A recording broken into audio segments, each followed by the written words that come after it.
அம்மையே வாராகி போற்றி, ஆதியே சூலியே போற்றி, இன்னல்களை தீர்ப்பவளை போற்றி, ஈடில்லா நாயகி போற்றி, உமையவளை சக்தியே போற்றி, ஊழ்வினை தீர்ப்பவளை போற்றி,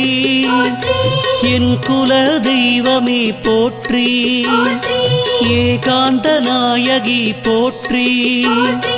ஐயம் தீர்ப்பவளை போற்றி, ஒப்பிலாமாமணியை போற்றி, ஓம்கார நாயகியை போற்றி, ஔஷதம் நீயே